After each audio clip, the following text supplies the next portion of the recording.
And now, you're tuned into RBLR, the home of Tampa Bay's RBLR Sports.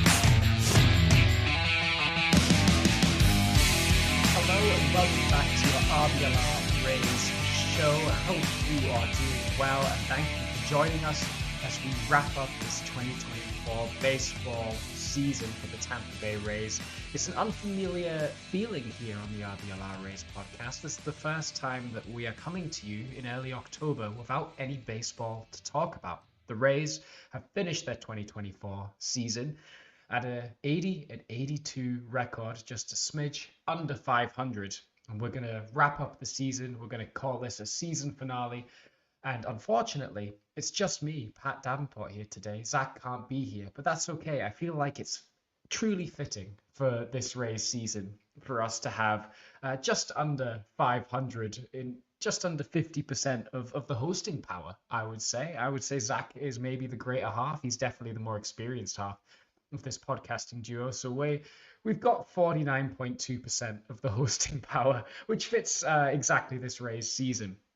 But before I get into what went well, what went wrong, can we look forward to 2025? What can we break down in this very strange 2024 season? I want to say a couple of things. First of all, thank you for tuning in this season. It's been a very tough season. The first time the Rays haven't made the playoffs since 2018. It's the first time we are a losing team, a team that has lost more than we've won since 2016.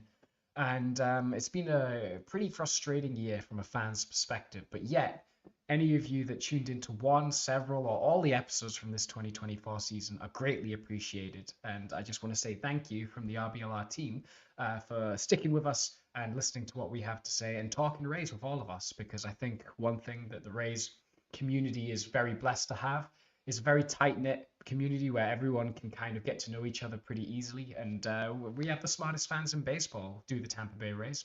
And we just appreciate having smart discussions about baseball with you. And if there's one way you could give back to us, if you want to say thank you to us for the content we've been creating, a great way to show some appreciation that's free and completely effortless is to drop a like on wherever you're watching this.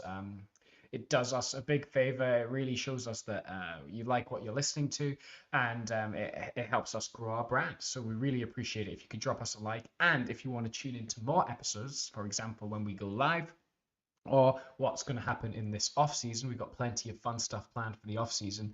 Be sure to drop us a follow and subscribe on social medias and on YouTube, because that is when you're going to get the first notifications of when any new episode drops, and you can follow along live. And today is not an episode where we're going to be doing this, but in future we're going to be having live comments as well. So if you are watching a live episode and you're watching on YouTube, you can drop us a comment with a question, a comment, or anything like that, and we can respond to it and have a live discussion here on the podcast, which I think is really cool. So if you want to get in on that, the best way to know when we're going live is to follow us on the socials and to subscribe on YouTube.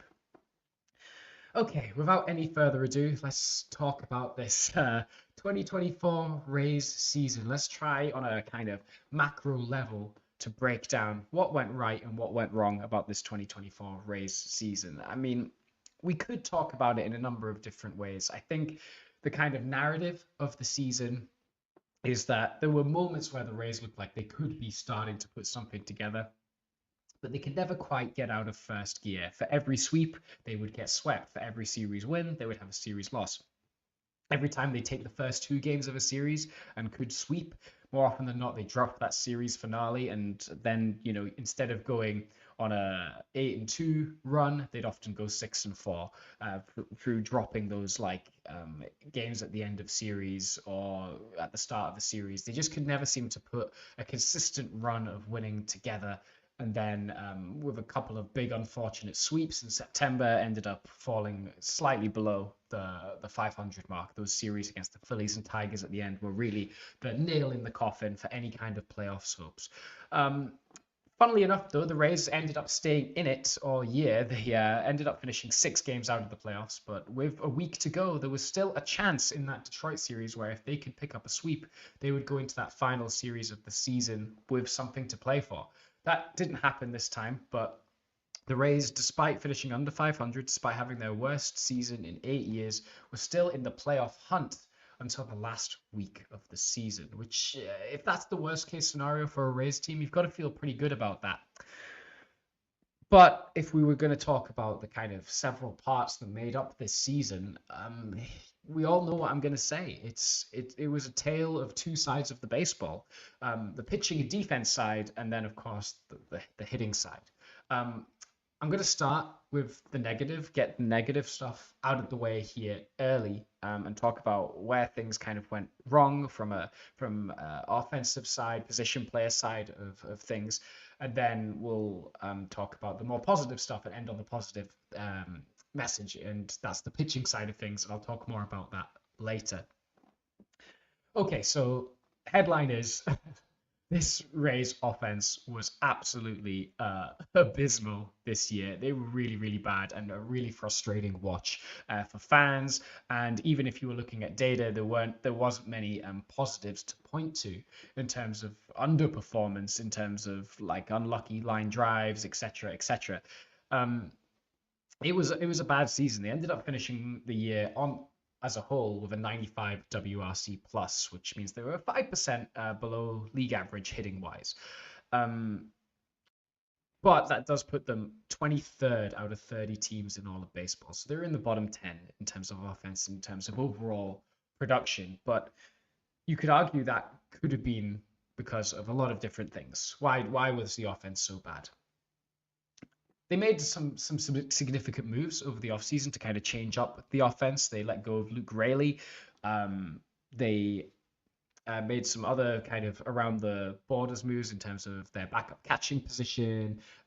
They added some kind of bench bats with Johnny DeLuca in replacement of Manuel Margot.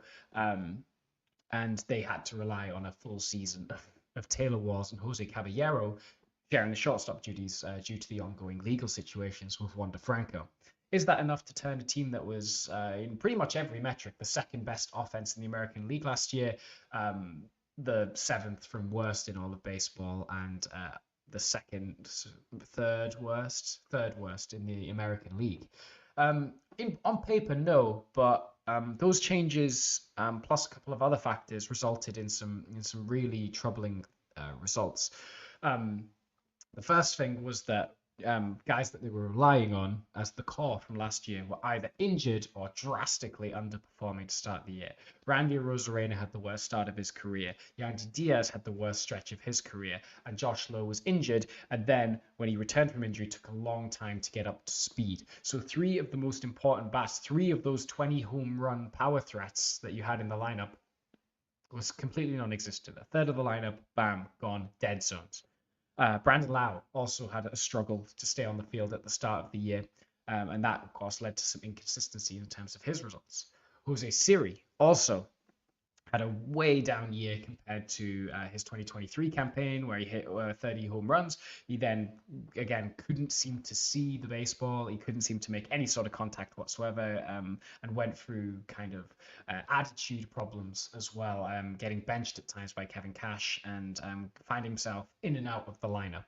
So if we remove 20 home runs from Arozarena, if we remove 20 home runs from Josh Lowe, if we remove 20 home runs from Jose Siri, then that's 60 home runs off the books that were not going to be replaced by the guys like Johnny DeLuca, Ahmed Rosario, and Jose Caballero. Three players that were kind of having to take on more significant roles in the lineup, but their skill sets are completely the opposite from the former players that I mentioned. Really not power threats, very much bat to ball, contact, speed, fielding guys, as opposed to big power threats.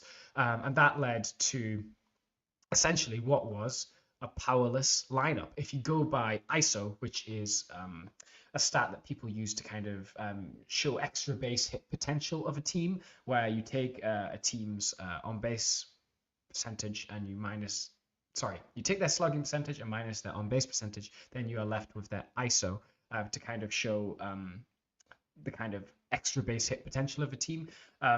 The Rays had a 136 ISO, which is really bad. It is 27th out of the 30 major league teams, ahead of only the Marlins, Nationals, and those, of course, White Sox at the bottom of the pile. meaning that they were not getting extra base hits very often. And if you look at the hits from Rosario, DeLuca, Palacios, Walls, Caballero, Rotvet, I've named at least 5 players that were getting regular at bats for the Rays. They were all seeing eye ground balls, infield singles, maybe little loopers falling in front of the outfielders. They were not line drives into the gap. They were not home runs. They just were not producing those kind of hits. And as you may know, an extra base hit is really valuable because if there's runners on base, even if they're on first base, an extra base hit has a significant chance to bring them home. And if there's no one on base, then you get into a position where the next guy could bring you home far more easily than if you're at first base.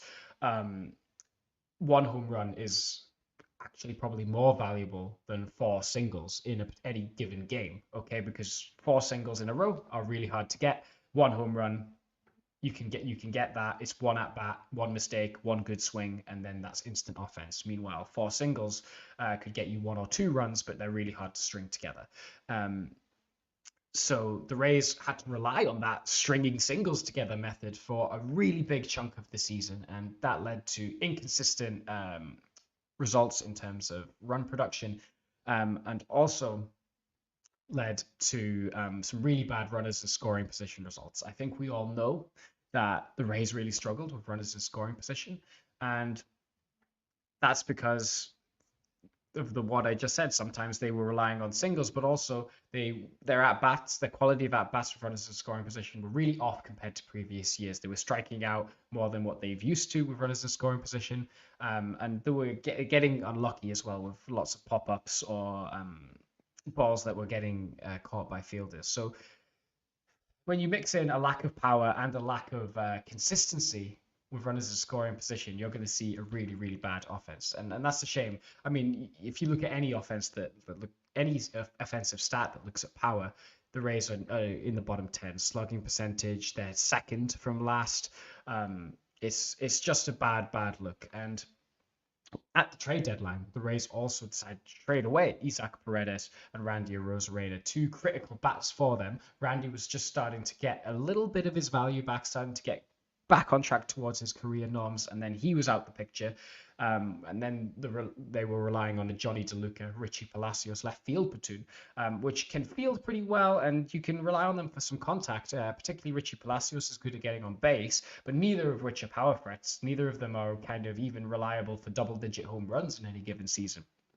So that's a big step back on the power. And then Isaac Paredes hit 30 home runs last year, which you cannot replace with any player that you were going to get in a kind of selling window. Christopher Morel was the best attempt at that, and he could on a year hit 30 home runs. He has power, but unfortunately he was on a cold streak when he joined the Braves too. Similar to Jose Siri, just couldn't get enough bat on the ball to really leverage that power in any meaningful way. The Rays also had struggles at catcher this year as well, where they could never really settle on a catching combination that they were fully comfortable with on both sides of the ball. Of course, defense is the most important thing, and they really enjoyed Alex Jackson's defense until they didn't, as he was kind of brought in to replace Rene Pinto when a weird scenario happened where Rene Pinto was sent down despite seemingly doing okay. He was sent down to the minors for the remainder of the season, and Alex Jackson took his place. People were happy with his game calling. Taj Bradley credited it. All the coaching staff said they really liked his game calling and defense behind the plate. But with that, there was a massive sacrifice on the offense, as he has had one of the worst seasons in Rays history offensively, if you look at the amount of at-bats that he has had and was allowed to take. Which, of course, when you couple it with a guy like Taylor Walls and Jose Caballero that are also really, really bad hitters, that leaves potentially a bottom third of your lineup that's a complete dead zone. And it's really hard to compete when you're relying on just 6 hitters.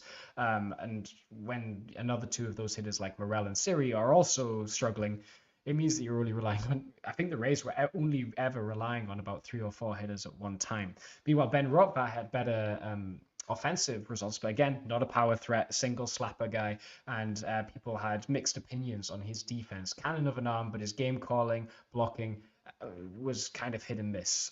So there was never really a happy medium. The Rays ended up settling at the end of the year with Logan Driscoll and Ben Rotvat. It'll be interesting to see if Rotvat sticks with the team. I think it's probably unlikely, but Logan Driscoll, early returns on him look decent enough, and I think he will be a solid part of the team going forward. Hopefully he can continue to develop to be at least okay on both sides of the ball. So essentially, Rays offense bad because no power. All their numbers were worse than last year, and that's because they were relying on worse players than what they used to. And that's part of what they're doing in terms of changing their window, I guess. They're refurbishing the window, which means that they've had to close it down temporarily while they're quickly retooling, but it's not a complete rebuild, tear down. But it does mean that we're relying on inconsistent players, young players that are still working out how to be consistent at the major league level. Even players that we have lots of promise in, like Morel, like Caminero, they're guys that are going to be inconsistent and go through slumps. I wouldn't be surprised if Caminero goes through a big slump next year while major league pitchers adjust to him. And until you've had a couple of years in the league, it's really hard to kind of be consistent with not just your approach, but also delivering consistent results as well. So that's where we're at with the offense. It's still got a lot of variance in it. I don't think it's going to be as bad as it was last year. There's definitely spots where you could shore up the offense. But also, unfortunately, part of it is waiting for a wave of prospects to come up that look really good. Like Carson Williams, like Trey Morgan, Xavier Isaac, Chandler Simpson, and even Aiden Smith, who had a great year since coming to the Rays in the Randy Rosarena trade. These guys are all a year or two away, and you've got to wonder what the Rays' approach in the offseason will be. Will they get a plaster to kind of shore up the offense in the short term, or will they just ride it out with the current core of players that they have, inconsistent and lacking at the plate though they are, while they wait for guys that they hopefully are going to rely on to be consistent offensive contributors going forward? I think both sides of the argument are valid, but if you're trying to win games and get into the playoffs as soon as possible, maybe a one-year deal for a DH type or a corner outfield power threat type might not be the worst idea. But again, we'll see what the Rays do with that. In terms of defense, the Rays kind of had decent defense. They graded out by Fangraphs defensive metric, which isn't perfect and relies on a bunch of different things and is quite complicated to break down and discuss. But they graded out 13th in the major leagues, which is kind of major league average for fielding. But that doesn't consider things that Jose Siri and Taylor Walls do in terms of pre-pitch ball movement, where they get themselves in position by reading the pitch and reading the batter. And getting in good positions before the ball is hit, which isn't tracked by defensive metrics. So perhaps the Rays are undergraded defensively, but also I think they weren't the best defensive team in the league this year, but I would say they were good. I would say they were above average, and they've got lots of good fielding players in there. I think Caminero's underrated at third base. Walls, of course, underrated by defensive metrics. Caballero's a good fielder. I think Brandon Lau is a completely solid fielder. DeLuca, Siri, and Lowe is a really good outfield combination. Josh Lowe can sometimes be a bit inconsistent, but in terms of fielding, I think we're completely fine. That might change if we start to rely on Johnny Aranda a little bit more in the infield. If Chris Morel gets lots of time in the field, that could knock the team back down to kind of average fielding wise, but they're doing enough offensively where they're not hurting themselves, which is the main thing for me. And then, of course, there is the base running, which they were actually really good at this year. They stole a lot of bases. They were really good at taking the extra base. I want to throw it back to 2021, 2022, where the Rays were just running like crazy and were getting themselves into a lot of outs. I think 2022 was the year where that was particularly prevalent. And I totally believe that that was an experiment to kind of work out what the team and the players were capable of doing on the bases and how far they could push the limits, so that in 2023 and 2024 they could be really effective and really efficient with knowing what they can and can't do. And that came into effect. The Rays were graded top 10 in Fangraphs base running, and they stole a lot of bases as well. I mean, Jose Caballero led the American League in stolen bases, which was very, very impressive from him in his debut season. Johnny DeLuca could steal a lot of bags. Josh Lowe could steal bags. There's loads of guys that could steal you 20 stolen bases on that team. And very few dead runners apart from Matt Catcher and Yandy Diaz. The rest of the guys can run. They're an athletic team, which is really exciting to see. And the Rays do take advantage of that and get guys into scoring position through their running. It's not perfect, but I really like what the Rays do on the base pass, and I think that kind of profile of player will continue to be really present on the team as well. And again, all it takes is a little bit more contact ability, a little bit of a better approach at the plate that can get the ball in play a little bit more, being a bit more situational with your hitting, and also just some better performances from the players that are capable of them should lead to more opportunities with runners to scoring position and getting them home as well, because lots of singles hitters can get 2 seconds by stealing the base. So in summary on the offense, this is a long-winded way to say is they need to get more powerful. Currently, this set of players do not have enough power, and the bats that do have power are nowhere near consistent enough with their contact ability to take advantage of it. So there's a lot of work to be done there. It's still really volatile. To conclude, the Rays probably do need some help in the short term. Probably at a corner outfield spot, and maybe in the middle infield as well, just to add a bit of power and just add a bit of glue to this lineup, so that once you get to the 7, 8, 9 guys, you just have to give up on your inning for most of the time. So I would love the Rays to make a short-term move there. What that is, I don't know, because I do believe in Carson Williams. I do believe in Caminero turning good. Johnny Aranda looks like he might be a big contributor, but then the rest is a inconsistent mess. So why not get a steady player that you know you can contribute major league average or above offense, even at the expense of a little bit of running, maybe at the expense of a little bit of defense to make that happen. Something you don't need to make a big expense for to improve your wardrobe is some RBLR Rays gear. The Rays may be out for the year, but you can still rep your team. I think you can do that if it's the Bucks as well. They're having a strange season as well. But the Bucks gear, there's also some Lightning gear, there's also Rowdy's gear, there's probably going to be some Sun gear as well. It's all there at shop.rblrsports.com. You can rep the Tampa Bay sports team of your choice, wear it with pride, and show how much of a great fan you are, and look pretty fresh and pretty fly while you're at it at shop.rblrsports.com. And a little secret from me to you, you can use the promo code FLAPPY to represent those Flappy Boy Rays for 10% off your order.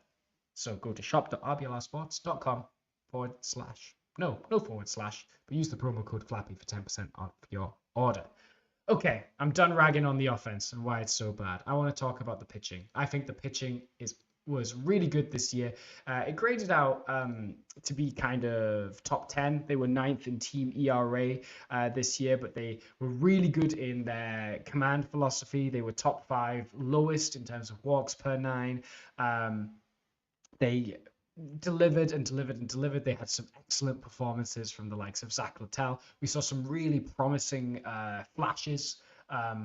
If some inconsistent health from the likes of Ryan Pepio. Shane Bars looks brilliant going down the stretch at the end of the year. Taj Bradley went up and down and showed some flashes of brilliance, but also some flashes of not being so good. And also, oh my goodness, the pen that we saw last year was unbelievable. I mean, trying to narrow it down to just 8 guys is going to be impossible, but when you think about Uceda, Fairbanks, Kelly, Rasmussen, all those guys, I'm probably thinking Hunter Biggie, the potential he has. All those guys are going to be absolutely electric. It's going to be impossible to lock it down to 8 guys, and that's a good thing because we've got the best bullpen in baseball for my money, and that's going to roll over to next year. None of those guys are off the books next year, which is really, really exciting. And that was after we traded one of the best relievers in baseball in Jason Adam. So the Rays bullpen is incredible. No notes. Don't need to touch it. Maybe shore up some AAA depth. Maybe pick up some interesting kind of stuff guys that are having some command issues. Go fix them down in AAA and in spring training. And then if someone gets hurt or we need to make a trade, bam, we've got another one. The Rays bullpen factory is something that I've never been concerned with. They can just churn out guys that from people you've never heard of all the time. Uceda is a great example of that. And then in terms of the rotation, how it's shaping up, I mean, Zach Littell was the horse. He was the veteran. He was essentially the ace of this staff, especially after Zach Eflin got traded away. And he really stepped up, led the team in pitching war this year. And he was the only real starter that was always good and always healthy for the vast majority of the year. And his contribution can't be understated. Whether he stays on the team next year is up for debate. I think he should be, because what's happening right now is this team is still super, super young.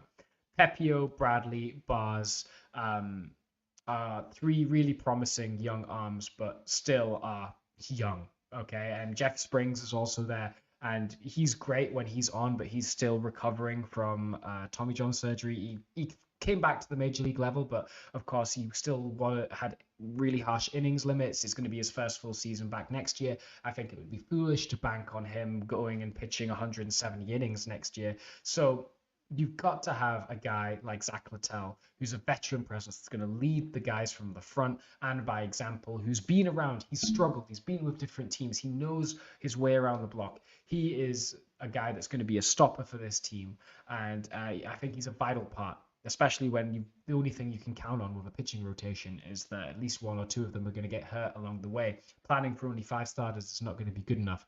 Taj Bradley could maybe start the year down in the minor leagues if everyone's healthy. To make room for that. And then, of course, Shane McClanahan's joining the rotation next year too. So this pitching core, bullpen, and rotation shapes up to be electric next year, and it's going to be something that's really, really exciting. The Rays are always a team that's built on run prevention, and they're really, really good at that. Their defense is good enough, and then their pitching is unbelievable. They will not walk guys very often. They won't get themselves into trouble. They're starting to kind of return to form in terms of stuff guys that can get lots and lots of strikeouts. Pepio is a good example of that. Bradley can get lots of strikeouts. Bars can get a lot of strikeouts as well. McClanahan was a big strikeout guy as well. So they're moving away from the kind of like Tyler Alexander, Zach Eflin, like kind of command guys that are looking to get soft contact. Rasmussen was a guy like that as well. Littell's a little bit like that, but they're going back to stuff that'll blow you away with strikeouts again, which is really, really exciting.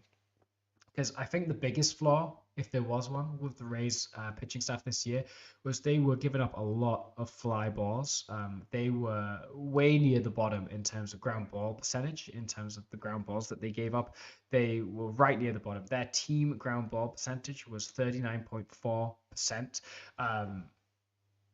Which is super low. It was second worst in the major leagues, in fact. Only the Reds had a lower one. And then if you look at the teams around them, like the White Sox also had a really low ground ball percentage. So did the A's. So, like, you can get away with that unless you're getting barreled. And sometimes the Rays would get barreled a little bit. In terms of their home run to fly ball percentage, they had 11.6 home run per fly ball. So 10% of those fly balls were getting hit for home runs. And when you're giving up a lot of those, that can mean quite a lot of home runs. So that's the main thing that they need to be scared of. You don't have to be a ground ball pitcher, but ground balls do far less damage on average than fly balls.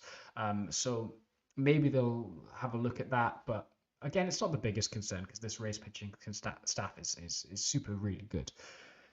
I mean, we all knew this. This is a long roundabout way of saying the pitching staff doesn't really need to be touched. You've got guys like Mason Montgomery, who's going to fill a full-time role. You've got starting pitcher prospects as well, like Joe Rock sitting down in the minors for depth.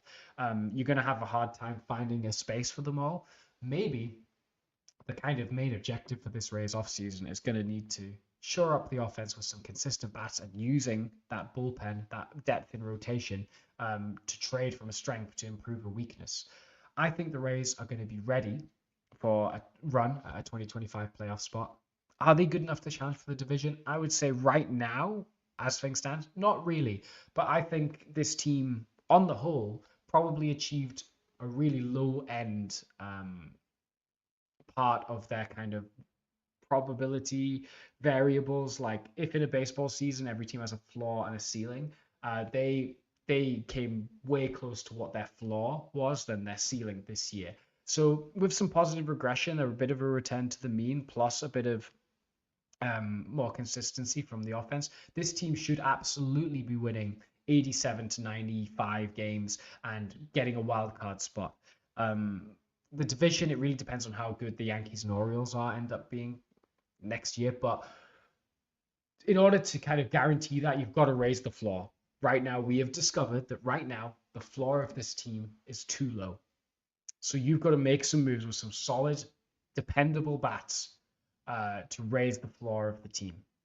Can that happen? Yes. Will it happen? I don't know. The Rays don't tend to commit on long-term free agents, but could there be a one-year deal for someone somewhere? Could there be a trade for someone? Maybe. It's gonna be tricky to figure out.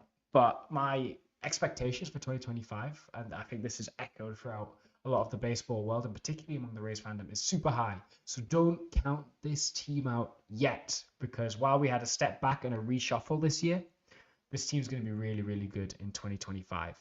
And we're going to do the RBLR awards show very, very soon. And we're going to be talking about some players that are going to be a big part of that and why this team is going to be so good over this course of this next offseason.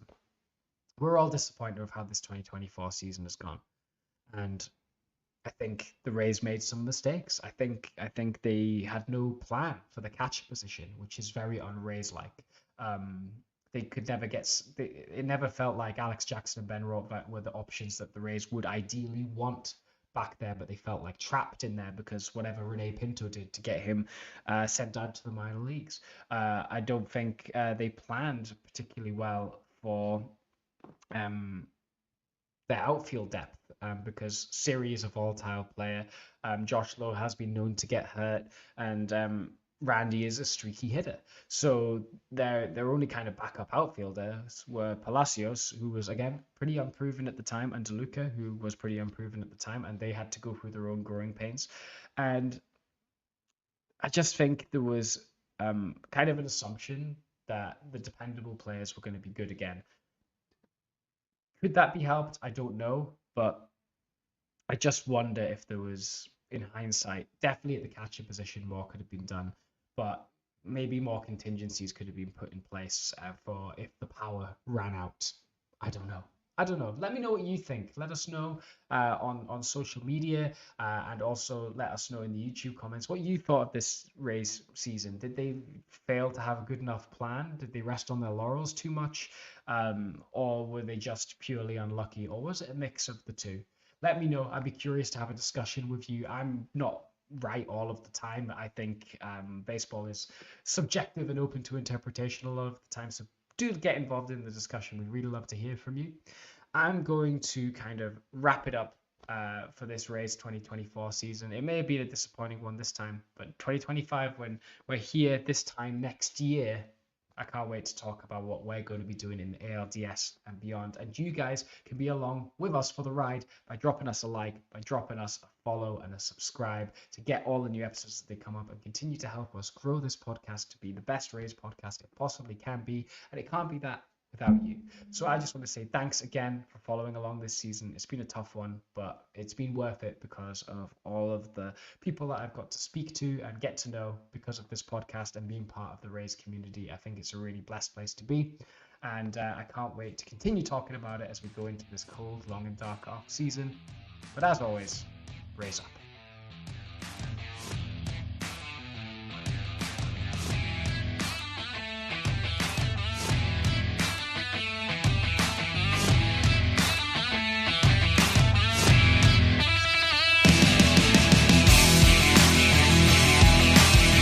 Thank you for tuning into this presentation by RBLR Sports. On your way out of the stadium, please remember to like and subscribe.